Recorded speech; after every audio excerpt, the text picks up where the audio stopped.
ప్రభునందు ప్రియమైన దేవుని బిడ్డలారా, మరొకసారి దేవుని యొక్క వాక్యాన్ని మీతో కలిసి ధ్యానించడానికి దేవుడు నాకు ఇచ్చిన గొప్ప తరుణాన్ని బట్టి దేవునికి ఎన్నో వందనాలు చెల్లిస్తున్నాను. చాలా సంతోషం. ఈ రోజు దేవుని యొక్క వాక్యాన్ని మనము ధ్యానం చేసుకుందాం.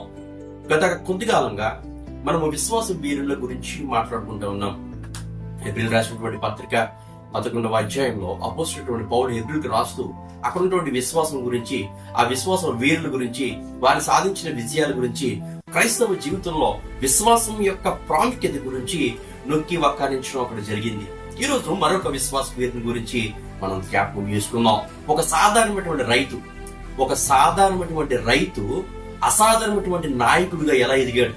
ఒక సాధారణమైనటువంటి రైతుని పరాక్రమము గల బలాఢ్యుడా అని పిలిచిన దేవుడు ఆ వ్యక్తిని ఒక అద్భుతమైనటువంటి నాయకుడిగా మార్చినటువంటి వైనం, ఒక అద్భుతమైనటువంటి యోధుడిగా తీర్చిదిద్దినటువంటి వైనం, ఒక అద్భుతమైనటువంటి విజయాన్ని ఇశ్రాయేలుకి అందించినటువంటి ఆ విధానాన్ని బట్టి మనము దేవుణ్ణి మహింపరచాలి. దేవుని యొక్క కృపను బట్టి, దేవుని యొక్క ఏర్పాటును బట్టి, దేవుని యొక్క చిత్తాన్ని బట్టి, దేవుని యొక్క నడిపింపును బట్టి, దేవుని యొక్క తర్ఫీదును బట్టి మనము దేవుణ్ణి మహింపరచాలి. దేవునికి స్తోత్రం కలుగుగాక. ఎవరో ఆ వ్యక్తి ఒక సాధారణమైనటువంటి రైతు నుంచి అసాధారణమైనటువంటి నాయకుడిగా, వీరునిగా, యోధునిగా, పోరాడేవాడిగా ఎదిగినటువంటి వ్యక్తి ఎవరో మనము ఈరోజు జ్ఞాపకం చేసుకుందాం. న్యాయాధిపతుల గ్రంథము 6వ అధ్యాయము 7వ అధ్యాయము 8వ అధ్యాయంలో ఒక వ్యక్తి గురించి చాలా ప్రాముఖ్యంగా ప్రస్తావించడం జరుగుతుంది. ఆ వ్యక్తి పేరు గిద్యోను. దేవునికి మహిమ కలుగును గాక. చూడండి, న్యాయాధిపతుల గ్రంథము 6వ అధ్యాయము 11వ వచనాన్ని మనం ధ్యానం చేసుకుందాం. యెహోవా దూత వచ్చి అబీయెజ్రీయుడైన యోవాషునకు కలిగిన ఒఫ్రాలోని మస్తకి వృక్షం కింద కూర్చుండెను. యోవాషు కుమారుడైన గిద్యోను మిద్యానీయులకు మరుగైనట్లు గానుగు చాటిన గోధుమలను తొలగొట్టుచుండగా యెహోవా దూత అతను కనబడి, పరాక్రమము గల బలాఢ్యుడా, యెహోవా నీకు తోడై ఉన్నాడని అతనితో చెప్పింది. దేవునికి స్తోత్రం కలుగును గాక. ప్రైజ్ లార్డ్, హల్లెలూయా. ప్రియదేవుని బిడ్డలారా, ఈ గిద్యోను ఎవరు? గిద్యోను యొక్క పరిస్థితి ఏంటి? గిద్యోను ఏ విధంగా తన జీవితంలో ఒక దేవుని మాటకి లోబడి దేవుని చిత్తానుసారం ముందుకు నడిచి ఒక సాధారణ రైతు నుంచి అసాధారణమైనటువంటి నాయకుడిగా ఎలా ఎదిగాడు అనే అంశాన్ని ఈరోజు మనం జ్ఞాపకం చేసుకుందాం. దేవుడు గొప్ప గొప్ప వారిని పిలవలేదు. దేవుడు ఉన్నతమైన స్థానంలో ఉన్న వ్యక్తుల్ని ఏర్పాటు చేసుకోలేదు. అంటే వాళ్ళు ఎవరో దేవునికి ఇష్టం లేదనా? కాదు. దేవుడు తన చిత్తాన్ని ఏర్పాటు చేయడానికి ఎన్నిక లేని వారిని, బలహీనులను, ఎందుకు పనికిరాని వారిని దేవుడు ఏర్పాటు చేస్తున్నాడు. ఎందుకంటే ఈ లోకంలో గర్వించే వారిని, లోకంలో గొప్ప వారిని సిగ్గుపరచడానికి దేవుడు అలా చేసాడు. అంత మాత్రమే కాదు, దేవుడు తలుచుకుంటే ఎవరినైనా తనకు అనుకూలంగా మార్చుకుంటాడు. దేవుడు తలుచుకుంటే ఎంతటి బలహీనునైనా అద్భుతమైన బలాఢ్యుడిగా మార్చగలడు. తద్వారా అనేక మందికి ఒక గొప్ప నమ్మకము కలిగించడానికి అది కారణమవుతుందనే ఉద్దేశంతో దేవుడు ఏర్పాటు చేసుకున్నాడు అనేక మందిని. ఇక్కడ గిద్యోను కూడా దేవుడు అదే విధంగా ఏర్పాటు చేసుకున్నాడు. అక్కడ 6వ అధ్యాయం 1వ వచనంలో మనం చూసుకున్నట్టయితే, ఇశ్రాయేలీయులు యెహోవా దృష్టికి దోషమైనందున యెహోవా 7 ఏండ్లు వారిని మిద్యానీయులకు అప్పగించెను. మిద్యానీయులు చెయ్యి ఇశ్రాయేలీయుల మీద హెచ్చాయను గనుక వారి మిద్యానీయుల ఎదుట నిలువలేక కొండల్లో ఉన్న వాగులను, గుహలను, దుర్గములను తమకు సిద్ధపరచుకుని. ప్రియదేవుని బిడ్డలారా, మిద్యానీయులు అక్కడ మిద్యానీయులు అక్కడ ఉన్నటువంటి ఇశ్రాయేలీయులతో ఉన్న కాలం అది. ప్రతిసారి దేవుడు ఏం చేశాడంటే, ఇశ్రాయేలీయులు యెహోవా దృష్టికి పాపం చేశారు. ఎప్పుడు ఇశ్రాయేలీయులు యెహోవా దృష్టికి పాపం చేసినా దేవుడు వారిని తమ శత్రువులకి అప్పగించేసేవాడు. ఇది చాలా క్లుప్తం, చాలా క్లియర్. ఇది ఎప్పుడైతే మన జీవితాల్లో మనం దేవుని చిత్తం నుంచి తొలగిపోతామో, దేవుని వ్యతిరేకంగా జీవిస్తామో, అప్పుడు దేవుడు మన శత్రువుల వారికి అప్పగించేస్తాడు. శత్రువులు అంటే మనుషులు మాత్రమే కాదు. శత్రువులు అంటే అలవాట్లు కావచ్చు, శత్రువు అంటే లోట్లు కావచ్చు, శత్రువు అంటే అప్పులు కావచ్చు. నిన్ను బాధపరిచేది, విశ్వాసం నుంచి నిన్ను పక్కకి తీసేది ప్రసిద్ధి నీ శత్రువే. అర్థం చేసుకున్నారా? నిన్ను బాధపరిచేది, నిన్ను ఆత్మీయంగా ఎదగకుండా అడ్డుకునేది ప్రతిదీ నీ శత్రువే. కాబట్టి దేవుడు ఇశ్రాయేలీయులను ఎందుకు అప్పించాడంటే, ఎప్పుడన్నా సరే ఎవరు తప్పు చేస్తే పనిష్మెంట్ ఇస్తారు, శిక్ష విధిస్తారు. ఎందుకంటే ఆ శిక్ష ద్వారా అతనిలో ఒక క్రమశిక్షణ రావాలని.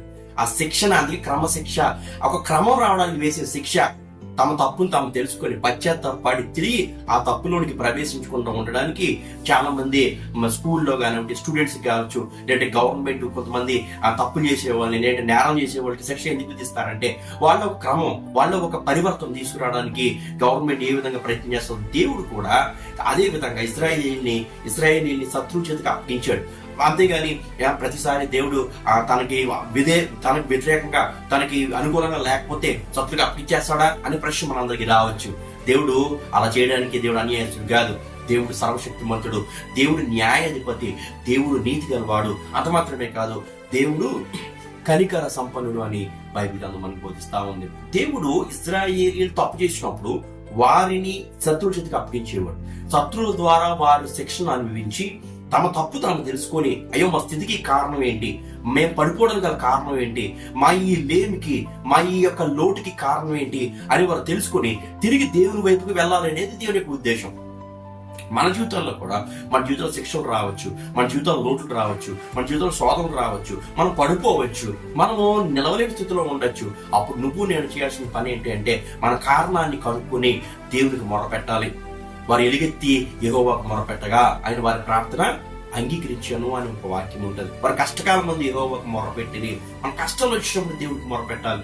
మొరపెట్టినప్పుడు దేవుడు మనం జ్ఞాపకం చేసుకుంటాడు. నీ కష్టం వచ్చినప్పుడు నేను గుర్తొచ్చానా అని మనుషులు అడుగుతూ ఉంటారు. కానీ దేవుడు ఎంత మాత్రం వెలిగే వ్యక్తి కాదు. ఎందుకంటే ఆయన లోకముని ఎంతో ప్రేమించాడు. తన బిడ్డల్ని, ముఖ్యంగా తను ప్రేమించే వారిని, ఈ లోకానంతటి దేవుడు ఎంతగానో ప్రేమించాడు అనే విషయం మన అందరికీ తెలుసు. ప్రియమైన బిడ్డలారా, ఇశ్రాయేలీయులు పాపం చేశారు కాబట్టి, తప్పు చేశారు కాబట్టి దేవుడు మిద్యానికి అప్పగించాడు. మిద్యానీయుల చెయ్య చాలా బలంగా ఉంది. ఆ కాలంలో మిద్యానీయులు చేసే పని ఏంటంటే, ఇశ్రాయేలీయులు ఆరుగాలం కష్టపడి పండించుకున్న పంటల్ని మిద్యానీయులు దోచుకుని పోయేవారు. ఒక ఎద్దు గాని, ఒక గొర్రె గాని, ఒక గాడిద కూడా లేకుండా వారు కష్టపడి సంపాదించినటువంటి పంటలన్నింటినీ ఇశ్రాయేలీయుల యొక్క శత్రువులు దోచేసుకునేవారు. ప్రియదేవుని బిడ్డలారా, ఇశ్రాయేలీయుల యొక్క చెయ్య చాలా గొప్పది.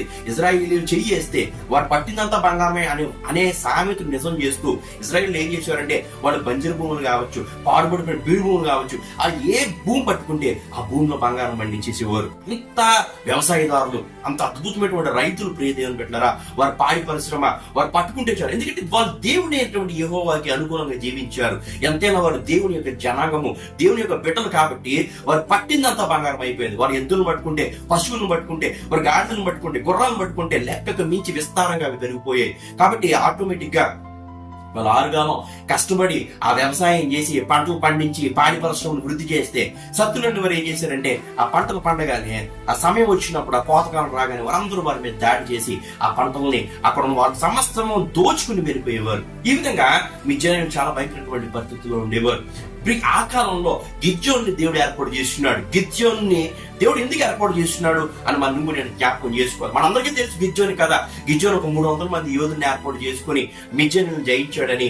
ఒక బోర, ఒక వట్టి కుండ, అంత మాత్రమే కాదు, ఒక పెద్ద శబ్దంతో అక్కడ ఉన్నటువంటి వ్యక్తులందరినీ జయించి, ఒక దివిటి, ఒక బోర, ఒక వట్టి కొండ, ఒక దివిటి స్వాయంతో దేవుడు మిద్యానీయుల్ని గిద్యోను ద్వారా జయించాడనే విషయం, ఆ స్టోరీ మనందరికీ తెలుసు. కానీ ఆ కథలో మనం తెలుసుకోవాల్సిన విషయాల గురించి ఈ రోజు మనం క్లుప్తంగా ధ్యానం చేద్దాం. ప్రియమైన బిడ్డలారా, గిద్యోను అంటే పడద్రోయివాడు లేదా కోయివాడు అని అర్థం. అతను ఇశ్రాయేలీయులకి 5వ న్యాయాధిపతి. ఇతను సుమారు 40 సంవత్సరాలు ఇశ్రాయేలీయులకి న్యాయాధిపతిగా ఉన్నాడు. అతని కాలంలో దేశము నెమ్మదిగా ఉన్నట్టు బైబిల్ గ్రంథం బోధిస్తా ఉంది. అంత మాత్రమే కాదు, యోవాషు కుమారుడు, మనష్య గోత్రీకుడు, అబీయెజెరు వంశస్థుడు, అంత మాత్రమే కాదు, ఒమ్రీ గ్రామ నివాసి. కేవలం 300 మందితో 1,35,000 మిద్యానీయులను అతను హతం చేశాడు. ఓరేబు, జేయబు అనే మిద్యానీయుల అధిపతులను, జబహు, సల్మాను అనే మిద్యానీయుల రాజులను, సుక్కోతు, పెనియేలు అనే పట్టణాలని, వాటికి సంబంధించిన 77 మంది పెద్ద అధిపతులను కూడా ఈ యొక్క గిద్యోను నాశనం చేశాడు. దేవునికి మహిమ కలుగును గాక. హల్లెలూయా. ఎందుకు ఈ విషయాలు దేవుడు మనతో మాట్లాడుతున్నాడంటే, ఒక సాధారణటువంటి రైతు ఎంత అసాధారణమైనటువంటి ఒక గొప్ప యుద్ధాన్ని, ఎంత అసాధారణమైన స్థితిలో ఒక పోరాట పటాన్ని ప్రదర్శించాడు. ఏ విధంగా గిద్యోను తన జీవితంలో విజయం సాధించాడు, ఇశ్రాయేలీయులకి న్యాయాధిపతిగా ఉన్నాడు, మనం జ్ఞాపకం చేసుకుందాం. గిద్యోను చూపించిన విశ్వాసానికి, అతను సాధించిన విజయానికి 4 కారణాలు మనము స్పష్టంగా చూస్తాం. మొట్టమొదటి కారణం ధైర్యం. ధైర్యంగా నిలబడడం లేదా క్రియారూపకమైనటువంటి విశ్వాసము గిద్యోను కలిగి ఉన్నాడు. చూడండి, న్యాయాధిపతుల గ్రంథము 6వ అధ్యాయము 11వ వచనంలో ఒక మాట కనబడుతూ ఉంటది. ఏంటి తెలుసా? యెహోవా దూత అతను ప్రత్యక్షం అయినప్పుడు ఏం చెప్తుంది తెలుసా? పరాక్రమం గల బలాఢ్యుడా అని ఒక పదంతో గిద్యోను పిలుస్తుంది. వాస్తవానికి గిద్యోను ఏం చేస్తున్నాడంటే, ఒక చెట్టు చాటు ఒక అతను గోధుమలను తొలగొట్టుకుంటున్నాడు, చెట్టు చాటుకు దాక్కున్నాడు. ఇందాక చెప్పినట్టు ఆ కాలంలో మిద్యానీయులు ఇజ్రాయేలీయులు అందరి మీద దాడి చేసి వారి పంటనంతటిని దోచుకెళ్ళిపోయేవారు. అలాంటి బలమైనటువంటి మిద్యానీయుల జనాంగం నుంచి తన పంటను కాపాడుకున్నాడంటే అతను ఎంత ధైర్యవంతుడు అనేది మనం జ్ఞాపకం చేసుకోవాలి. అంత మాత్రమే కాదు, ఆ కాలంలో అతను ఒక చెట్టు చాటున తన గానుగలను గోధుమలను తొలగొట్టుకుంటున్నాడంటే అతనికి ఉన్నటువంటి ధైర్యము సాహసం గురించి ప్రత్యేకంగా చెప్పక్కర్లేదు. అయినప్పటికీ దేవుడు గొప్పవారిని మాత్రమే ఎన్నుకుంటాడా? కాదు. దేవుడు ధైర్యం గల వారిని, నీరున్నటువంటి క్వాలిటీస్ ని చాలా మంది మనుషులు ఏం చేస్తారంటే మనలో లోపాలను చూసారు. నువ్వు ఎలాంటి వాడురా, నువ్వు ఎలాంటి వాడురా, నువ్వు ఎలాంటి వాడు అని చెప్తారు. కానీ దేవుడు అలా కాదు. దేవుడు నీనటువంటి క్వాలిటీస్ ని చెప్తాడు. ఎక్కడ దేవుడు చెప్తున్నాడు, మిద్యానీయుల నుంచి తన పంటను కాపాడుకునే గొప్ప లక్షణము అతని ప్రవర్తన, అతని ఏ విధంగా అతని ధైర్యం అనేది మొదటి నుంచి ఉంది. అందుకనే గానుగు ఒక చెట్టు చాటున గోధుమలను తొలగొట్టినటువంటి ఒక ధైర్యవంతుడైనటువంటి ఆ గిజ్జోన్ని దేవుడు పిలిచాడు. మిద్యానీయుల నుంచి తన పంటను కాపుకున్నాడు. పరాక్రమంగా బలాఢ్యుడాన్ని పిలిచాడు. అంత మాత్రమే కాదు, ఒక సాధారణటువంటి రైతుగా, ఒక అసాధారణ పోరాట వీరుడుగా మార్చడానికి మొట్టమొదటి కారణము అతనికి ధైర్యమే. దేవుడు చెప్తా ఉన్నాడు, ఈ రోజున అనేక మంది పిరికివారు, ప్రకటన పిరికివారు దేవుని రాజ్యాన్ని స్వతంత్రించుకోరు. చాలా మంది పిరికివారుగా ఉంటా ఉన్నారు. ఈ రోజున పిరికివారుగా ఏ సమస్య వచ్చినా బెంబేలెత్తిపోతూ పిరికితనంతో పిరికివారుగా ఉండకూడదు. ఈ రోజున దేవుడిని నమ్ముకోవాలంటే ఒక రకమైన పిరికితనం అంటే ఏంటంటే నిజంగా భయపడే వ్యక్తులు కాదు. వాళ్ళు ఏమనుకుంటారో, వీళ్ళేమనుకుంటారో, ఇలా చేస్తే ఏమవుతుందో, ఈ రకరకాల ఆలోచనతో ఉన్నటువంటి పిరికివారు ఈ పిరికితనం నుంచి బయటకు రావాలి. దేవుని పరిచర్యకు, ముఖ్యంగా దేవుని సేవకు పిరికివారు అర్హులు కాదు, పిరికివారు అనర్హులని దేవుని యొక్క వాక్యము బోధిస్తా ఉంది. దేవుడు నేను ఎక్కడికి వెళ్ళమన్నా అక్కడికి వెళ్ళి నువ్వు దేవుని యొక్క వాక్యాన్ని ప్రకటించాలి. దేవుని యొక్క వాక్యాన్ని నువ్వు పట్టుకుని నిలబడాలి. ఈ రోజున ప్రియ దేవుని పెట్టారా, అనేక మంది దేవుని యొక్క సేవకులు, అనేక మంది మిషనరీస్ గత కాలంలో ధైర్యంగా వాళ్ళు సేవ చేశారు. ధైర్యంగా అంటే ఆ ప్రతికూల పరిస్థితుల్లో కూడా వాళ్ళు మొక్కవోని విశ్వాసంతో దేవుని పరిచయం చేశారు. దేవుడు వారు నిలబెట్టాడు కాబట్టి వారు అనేక మంది హస్తాక్షలు అయిపోయారు. తమ ప్రాణాలను కూడా ఇచ్చేయడానికి సిద్ధపడిపోయారు. ఈరోజు దేవుని పరిచయంలోకి వచ్చే ముందు నీ ప్రాణాన్ని కూడా నువ్వు విడిచిపెట్టి, నీ పాత జీవితాన్ని మాత్రమే కాదు నీ ప్రాణాన్ని కూడా విడిచిపెట్టేసి దేవుని దగ్గర రావాలని ఉద్దేశం. ఏ సమయం ఎలా ఉండదు ఎవరికి తెలియదు. కాబట్టి దేవుని సేవ చేసేవారు చిన్న విషయం కాదు, దేవుని పరిచయం చేసేవారు చిన్న విషయం కాదు. దేవుని పరిచయం చేయడం అంటే ప్రీతిని పెట్టారా, నీ ప్రాణాలను సైతము తృణప్రాయంగా అర్పించేంత విశ్వాసం నీకు నాకు ఉండాలి. ఆ ధైర్యం కలిగి ఉండాలి. దేవుని కొరకు తృణప్రాయంగా ఇచ్చేంత ధైర్యం నీకుందా? ఈరోజు లేదు, నేను స్టిక్ అయిపోయి ఉన్నాను, నేను కొంత పరిధిలో మాత్రమే నేను పరిచయం చేస్తాను అని ఆలోచన కలిగి ఉందా? ఒక దేవుని సేవ కూడా ఈ రోజు నుంచి నీ ఆలోచన తీసేసే. దేవుని సేవ అంటే నువ్వు ఎక్కడికి పిలిచినా నువ్వు దేవుని దగ్గరికి వెళ్ళగలగాలి. ఏ పరిస్థితుల్లో ఉన్నా ప్రభు యొక్క వాక్యాన్ని, ఆయన నామాలను గట్టిగా పట్టుకుని బోధించగలిగే విధంగా ఉండాలి. అక్కడ గిజ్జోనికి దేవుడు ప్రత్యక్షమయ్యి, అగో నువ్వు దేవుడు పరాక్రమంగా బలాఢ్యుడా, నీకు దేవుడు తోడే అన్నాడంటే అప్పుడు చెప్తాడు గిజ్జోన్ అన్నాడు, అయ్యో నిజంగా మాకు దేవుడు తోడే ఉంటే మేము ఐగుప్తు నుంచి మమ్మల్ని తీసుకుని వస్తే మా పితరులు మాకు ఈ కథలని చెప్పారు, ఎందుకు మేము మిద్యానీయుల చేతికి అప్పగించబడ్డాం, ఎందుకు ఈ పరిస్థితుల్లో ఉన్నాం అని ఎంతగానో అక్కడ గిజ్జోన్ అక్కడ దోతతో తన ఆవేదన వెళ్ళగెత్తాడు. అయ్యో నిజంగా మేము దేవుని బిడ్డలం అయితే, దేవుడు మాకు తోడుకుంటే మాకు ఏంటి ఈ పరిస్థితి, ఎందుకు ఈ పరిస్థితి నుంచి అంటే ఒక గిజ్జోన్లో ఎంత ఎంత ఎంత లోపల ఆలోచన, ఈ పరిస్థితుల్లో నుంచి మేము ఎంత ఆవేదన పూర్తమైనటువంటి బాధ ఆయనకు ఉందో నువ్వు నేను జ్ఞాపకం చేసుకోవాలి. అందరూ దాక్కున్నారు కానీ గిజ్జోన్ కూడా తెగించి బయటకు వచ్చి తన పంటను కాపాడుకుంటున్నాడు.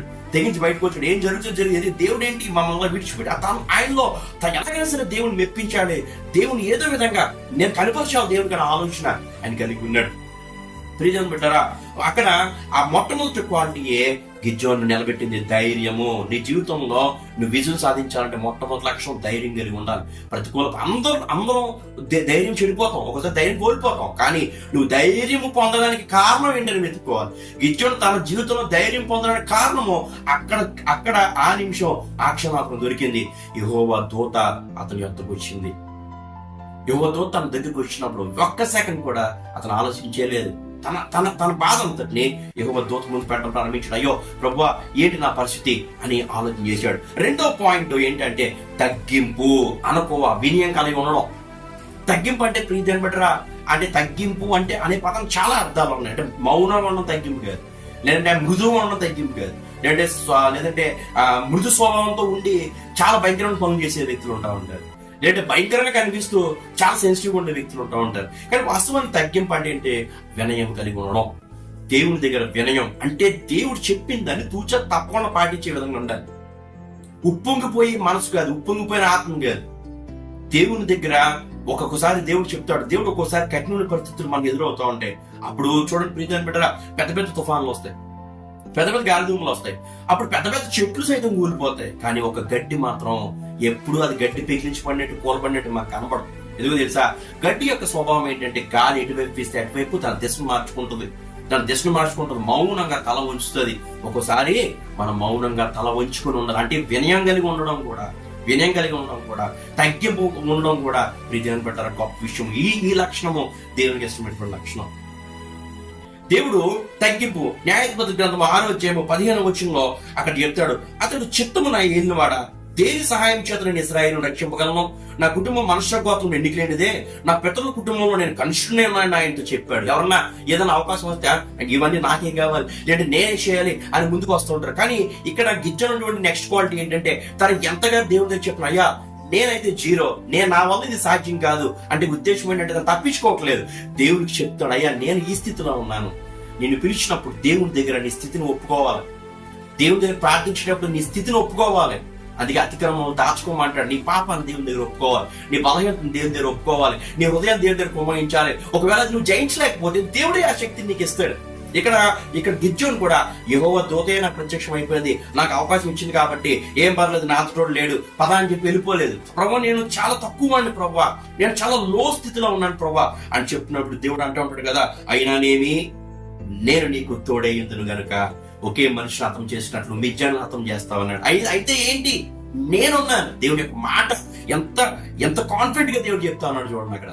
అయితే ఏంటి ప్రభా, నేను పాపిని అయితే ఏంటి, ప్రభా నేను ద్రోహిని అయితే ఏంటి, ఎంత గొప్ప మాట అండి. అయితే ఏంటి, సో వాటని అడుగుతున్నాడు దేవుడు. అయితే ఏంటి, నేనున్నాను కదా, నాకు అసాధ్యం ఏమైనా ఉన్నదా అని దేవుడు ఒక మాట మాట్లాడుతున్నాడు. వెంటనే అక్కడ దేవుడి యొక్క తగ్గింపు ఎందుకు ఆ మాట చెప్పండి. ఒకవేళ గిజ్జోన్లో నుంచి ఈ తగ్గింపు లేకపోయి ఉంటే దేవుని యొక్క దూత మాట ఏ విధంగా ఉండినో, కానీ యెహోవా ఇలా మాట్లాడాడంటే కారణము ఆయన యొక్క తగ్గింపు. పెట్టారా? మూడోది ఏంటంటే విధేయత. ఒబీడియన్స్ అంటారు ఇంగ్లీష్. విధేయత కలిగి ఉండాలి. అప్పుడు యెహోవా దూత చెప్తుంది, గిజ్జోనుకు చెప్తుంది, యెహోవా దూత నువ్వు వెంటనే నాకు నీ తండ్రి కట్టించినటువంటి బలిపీఠాలని, వాళ్ళ తండ్రి యోవాషు బయలుకి విగ్రహాలను కట్టించాడు, బయలుకి బలిపీఠాలు కట్టించాడు, వాటిని పడగొట్టి నువ్వు నాకు అక్కడ దేవునికి నువ్వు మొక్కుబడులు చెల్లించమని చెప్పినప్పుడు ఒక్క కూడా గిజ్జోను ఆలోచించలేదు. అయ్యో మా నాన్న కట్టినవి కదా ఏమన్నా అంటాడేమో, ఎందుకంటే గిజ్జోను అప్పుడు ఇంకా సాధారణ రైతులాగే ఉన్నాడు. అతను ఇంకా ఏమాత్రం కూడా అతను రాజు అవ్వలేదు. ఒక సాధారణ రైతుగా ఉండేవాడు తన తండ్రి కట్టించిన బలిపీఠం కొట్టేస్తే అక్కడ నుంచి జనాంగం అంతా ఏమంటారు, నా పరిస్థితి ఏంటని ఆలోచించలేదు. దేవుడు చెప్పితే వెళ్ళిపోయాడు ఎంతోకేమని. చాలా మంది దేవుని యొక్క చిత్తము, దేవుని యొక్క ఏర్పాటు ఇది అని చెప్పినప్పుడు కూడా అది విడిచిపెట్టడానికి వంశాలు ఆలోచిస్తూ ఉంటారు. సమరయ స్త్రీ ఏం చేసింది, దేవుడు యేసుప్రభు చెప్పగానే తన పాపం కూడా విడిచిపెట్టి పరుగును ఊర్లోకి వెళ్ళిపోయింది. దేవుడు చెప్పగానే ఒక్క క్షణం కూడా ఆలోచించకుండా విడిచిపెట్టే స్థితిలో నువ్వు ఉన్నావా? ఇది వద్దు నీకు విడిచిపెట్టాను నేను దేవుడు చెప్తే నువ్వు విడిచిపెట్టే పరిస్థితిలో ఉన్నావా? లేదు నాకు ఇంకా కావాలి, ఐ నీడ్ మోర్ టైం అని అనుకుంటున్నావా? నువ్వు సమయం తీసుకునే కొద్దీ నీ యొక్క ఆశీర్వాదం ఆలస్యం అయిపోతూనే ఉంటుంది. గుర్తుపెట్టుకో, నువ్వు సమయం తీసుకునే కొద్దీ నీ యొక్క ఆశీర్వాదం ఆలస్యం అవుతూనే ఉంటుంది. ఆలస్యం అమృతం విషయం అంటారు కదండి. ఆలస్యం ముదిరిపోతే రేపు అనే రోజున ఆశీర్వాదం అందుకోకుండా వెళ్ళిపోతే నువ్వు నిత్యరాజ్యానికి వారసుడు కాలేమేమో ఒకవేళ జ్ఞాపకం చేసుకో. ఆయన విధేయత కలిగి ఉన్నాడు. అందుకే న్యాయాధిపతుల గ్రంథం 6వ అధ్యాయం 16వ వచనంలో ఆయన మొక్కుబడులు చెల్లిస్తాడు. మొక్కుబడులు చెల్లించినప్పుడు ప్రియదేవుని బిడ్డలారా, ఆయన యోవాషు కట్టినటువంటి ఆ బలిపీఠాలన్నీ పడగొట్టి మొక్కుబడులు చెల్లించిన యోవాషు ద్వారా దేవుడు మాట్లాడాడు. ఏమన్నాడంటే, ఎవరయ్యా అన్ని పడగొట్టేసాడు బలిపీఠాలు, ఎవరు పడగొట్టేసాడంటే ఎవరో కాదు, ఈ యోవాషు కుమారుడైనటువంటి గిజ్జోను ఈ బలిపీఠాలు పడగొట్టేసి జనాలందరూ మీదకి వస్తే యోవాషుని అడుగుతారు, ఏమయ్యా మీ బలిపీఠాలు పడగొట్టేశారు ఏంటంటే, అప్పుడు యోవాషు ఏం చెప్తాడంటే తన కుమారుడికి సపోర్ట్ గానే మాట్లాడతాడు. ఒకవేళ వాడు యెహోవా దూతతో మాట్లాడుతుందంటే తన్నే వాదించుకొని తన బలిపీఠం తన పడగొట్టుకున్నాడు, తనకు బలిపీఠం కొట్టుకున్నాడు, ఏంటంటే వాళ్ళిద్దరిని తీర్చుకుంటారు కదా అని తన కొడుకుకి ఒక సపోర్టెడ్ గా నిలిచాడు. ప్రియదేవుని బిడ్డలారా, జ్ఞాపకం చేసుకోండి దేవుని యొక్క చిత్తము, దేవుని యొక్క ఏర్పాటు అప్పటి నుంచి గిజ్జోనికి ప్రారంభమైంది. చివరిగా దేవుడు నడిపింపు కొరకు ఎదురు చూశాడు. ఇది చాలా ప్రాముఖ్యమైన విషయం. ఈ గిజ్జోనిలో ఉన్న విశ్వాసం అంతా ఇక్కడే ఆధారపడదు. దేవుని నడిపింపు కొరకు ఎదురు చూశాడు. దేవుడు చెప్తాను, నా వాకింగ్ కొరకు ఎదురు చూడాలి, నా సన్నిధి కొరకు ఎదురు చూడాలి, నా రాకడ కొరకు ఎదురు చూడాలి, నా చిత్తం కొరకు ఎదురు చూడాలి. అంత మాత్రమే కాదు, కావలి వారు ఉదయం కొరకు కనిపెట్టుకుంటూ ఎక్కువగా నువ్వు దేవుని కొరకు కనిపెట్టాలని చెప్తున్నాడు. ఎవరు కనిపెడుతున్నారండి ఈరోజు దేవుని కొరకు? దేవుని కొరకు కనిపెట్టే పెట్టిన ఉన్నారా ఈ రోజున? దేవుని యొక్క వాక్యం ఎలా చెప్తాడు ఈరోజు, అంత అద్భుతమైన వాక్యం. అసలు ఎప్పుడన్నా మనస్ఫూర్తిగా ఎంటీ యువర్ మైండ్, నీ హృదయాన్ని ఖాళీ చేసుకుని దేవుని యొక్క వాక్యం వినడం ప్రారంభించదు, అద్భుతమైన రీతిలో నీకు పనిచేస్తుంది. దేవుని యొక్క వాక్యం ఎంత ఔషధం అంటే, అది ఎంత అమృతం అంటే, అది ఎంత హాయినిస్తుంది అంటే, అది ఎంత దైవం ఇస్తుంది అంటే, ఎంత జీవం ఇస్తుంది అంటే, ప్రీతి అని పెట్టారా, నువ్వు దేవుని యొక్క వాక్యాన్ని మనస్ఫూర్తిగా ఎవరు చెప్పారనే దాని గురించి ఆలోచన చేయకు. నువ్వు కళ్ళు మూసుకోండి, దేవుని నామాన్ని దర్శిస్తూ స్మరిస్తూ దేవుని వాక్యాన్ని వినడం ప్రారంభించు. అది అద్భుతమైన ఔషధంగా. చాలా మంది చెప్తా ఉంటారు, చికిత్సకి ఇతను శరీరం సహకరించట్లేదండి. కాబట్టి చికిత్సకి, ట్రీట్మెంట్కి ఇతను శరీరం సహకరించట్లేదు. నువ్వు దేవునికి సహకరించాలంటే నువ్వు దేవునికి సహకరించాల. నువ్వు హృదయం దేవునికి సహకరించినప్పుడు అర్థం ఏంటంటే, నువ్వు దేవుని యొక్క వాక్యాన్ని నువ్వు పూర్తిగా అంగీకరించడం. ఒకటి దేవుని యొక్క వాక్యం కఠినంగా వస్తుందా, అయితే అది నేను బాగు చేయడానికి అని నువ్వు ఎందుకు మర్చిపోతున్నావు? దేవుని యొక్క వాక్యము నీ పట్ల గొప్ప విధేయత కలిగి ఉందేమో, దేవుని యొక్క వాక్యము నీ పట్ల ఒక గొప్ప ప్రేమ కలిగి ఉందేమో అర్థం చేసుకో. ప్రియ దేవుని పట్ల తండ్రి తాను ప్రేమించిన కుమారుని శిక్షించిన రీతిలో దేవుని యొక్క వాక్యం కఠినంగా వస్తే అమ్మో ఇది నాకే అని చెప్పేసి ఆలోచన చేయొద్దు.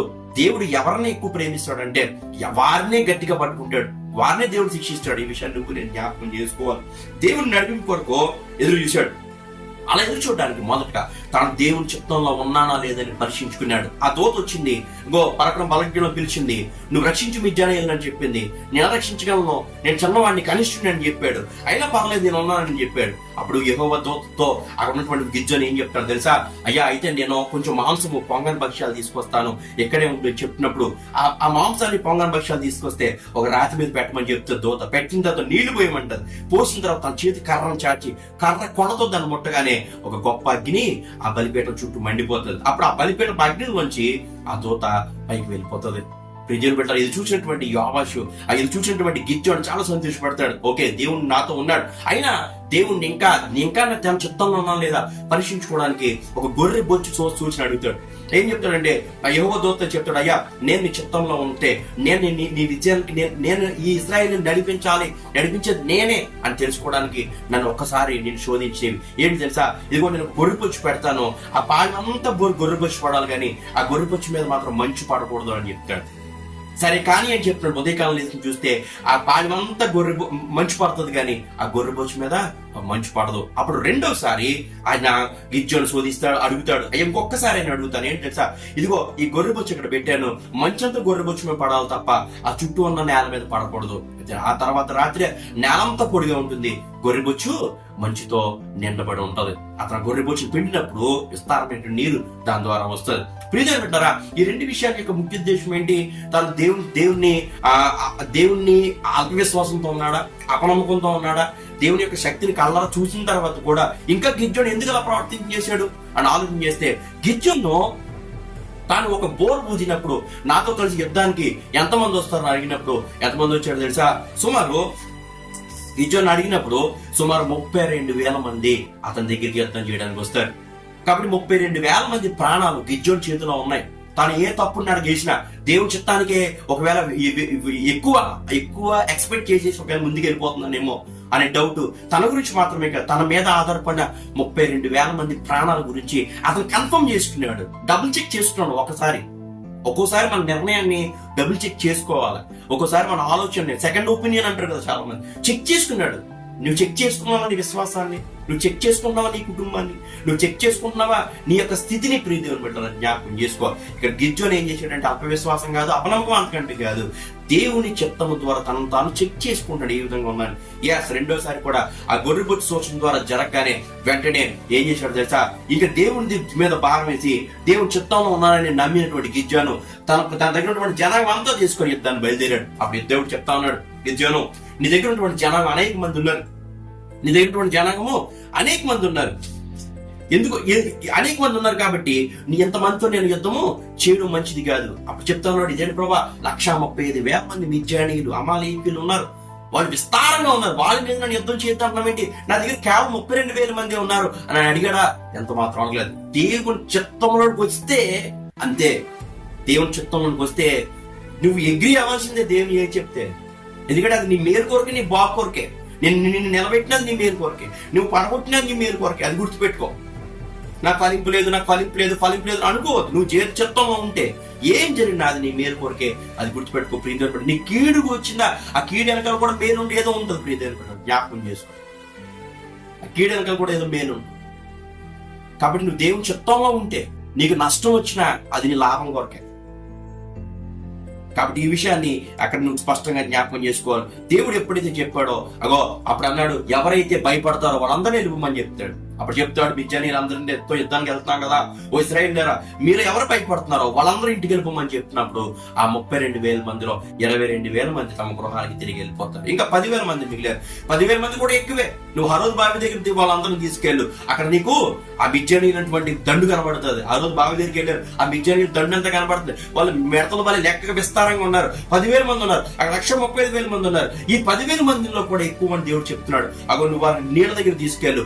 ఎవరైతే నీళ్ళని కుక్క గతికినట్టు కుక్క తాగినట్టు తాగుతారో వాళ్ళని వేరు చేయి. ఎవరైతే చేతితో నీళ్లు తీసుకొని నోటికి అందించుకుని తాగుతారో వాళ్ళని వేరు చేయని చెప్తాడు. వాళ్ళందరూ నీళ్ళ దగ్గరికి వెళ్ళినప్పుడు నీళ్లు తాగమంటే అందులో సుమారు ఎంతమంది అండి, ఒక 300 మంది మాత్రమే చేతితో నీళ్లు తీసుకుని తాగుతారు.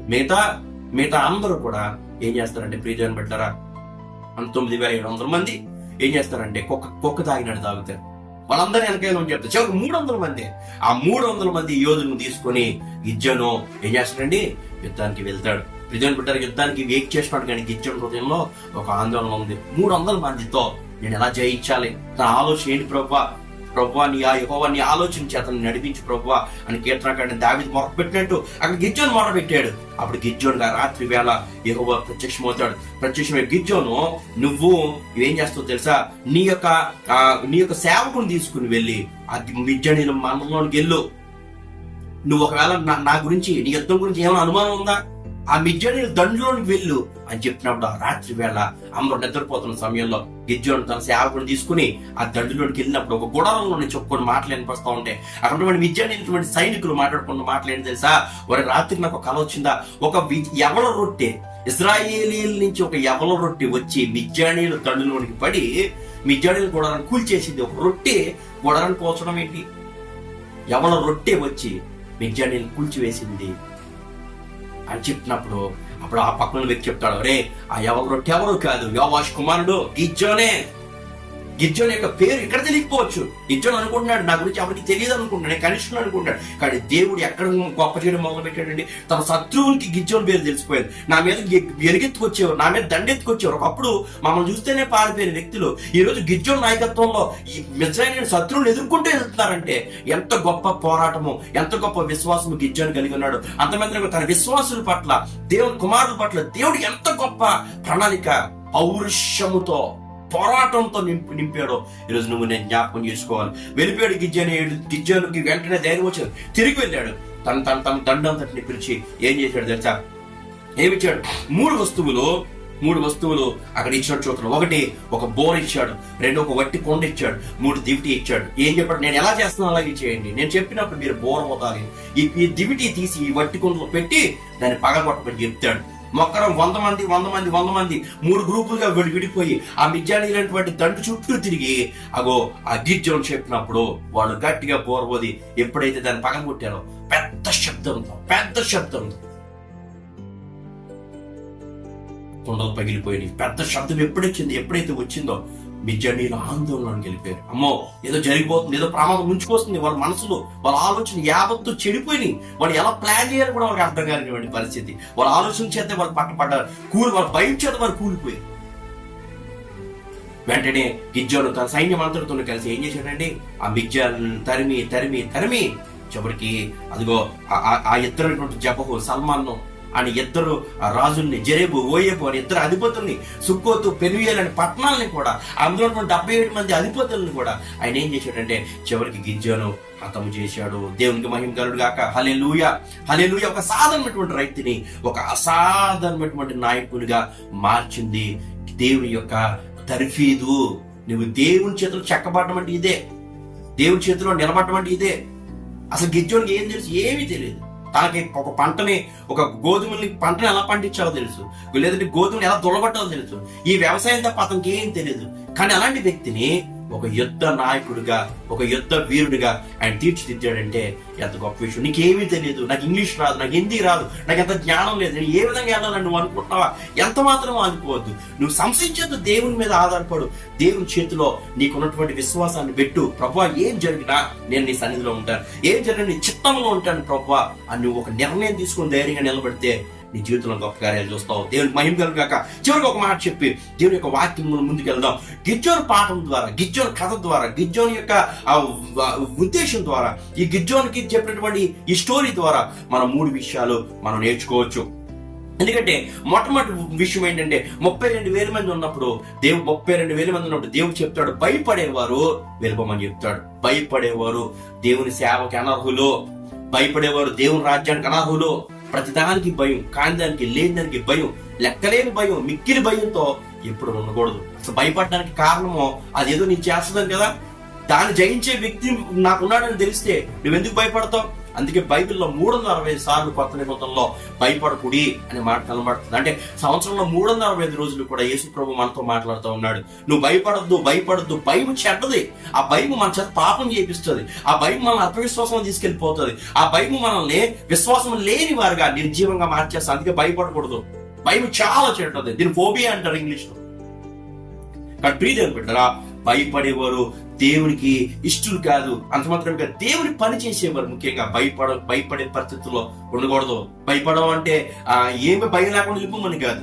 దేవుని పని దేవుడు చెప్పినప్పుడు ఖచ్చితంగా దాన్ని పాటించేవారు ఉన్నారు. రెండోది, అక్కడ 10,000 మంది మిగిలితే దేవుడు చెప్తాడు, ఆ రోజు బాబు దగ్గర తీసుకెళ్లి మనుషులను తాగమని చెప్పినప్పుడు చాలా మంది ఒక్క గతినట్టు తాగారు. కానీ కొంతమంది 300 మంది మాత్రం ఎలా తాగారండి? ఎలా తాగారు చూడండి. న్యాయాధిపతుల గ్రంథము 7వ అధ్యాయము 5వ వచనంలో ఒక మాట ఉంటుంది. అతను నీళ్ళ ఎద్దుగా జనమును తెగజేసినప్పుడు యెహోవా కుక్క గతికినట్లు తమ నాలుకతో నీళ్లను గతికిన ప్రతివానిని, త్రాగుటకు మోకాళ్ళుని కృంగిన ప్రతివానిని. ఈ 300 మంది ఎలా తాగేట్ల మోకాళ్ళు ఉన్నారు. ప్రియదేవుని పెట్టాలి, దేవుని పని చేయడానికి మోకాళ్ళు వేసేవాడు కావాలి.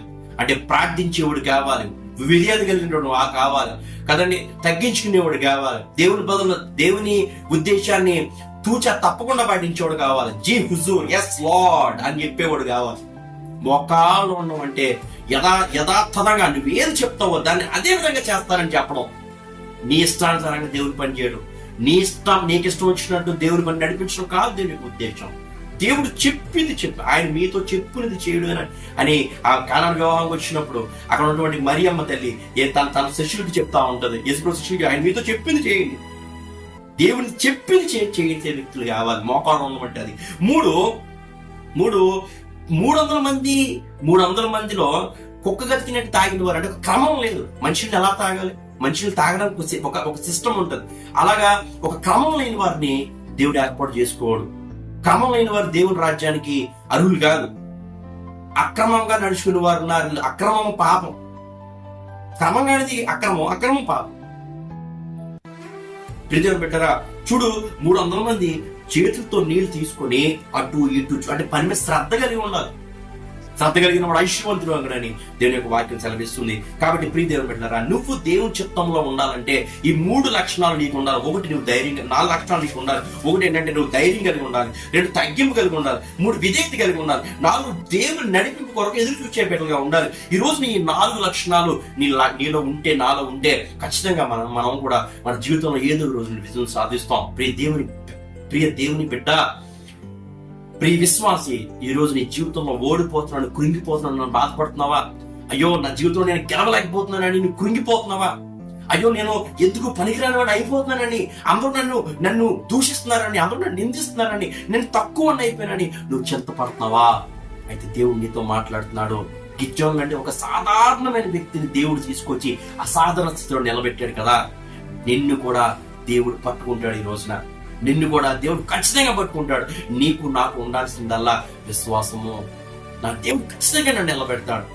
నేను ఏమైనా నా దేవుడికి తెలుసు, నా స్థితి ఏంటో నా దేవుడికి తెలుసు, నా బ్రతికేంటో దేవుడికి తెలుసు. ప్రభువా, నా జీవితాన్ని నిలబెట్టి ప్రభువా అని నువ్వు ప్రార్థన చేసినప్పుడు, దేవుని ఎదుట నీ యొక్క విశ్వాసాన్ని చూపించినప్పుడు, దేవుని ఎదుట నీ ప్రార్థన అంగీకరించబడుతుంది.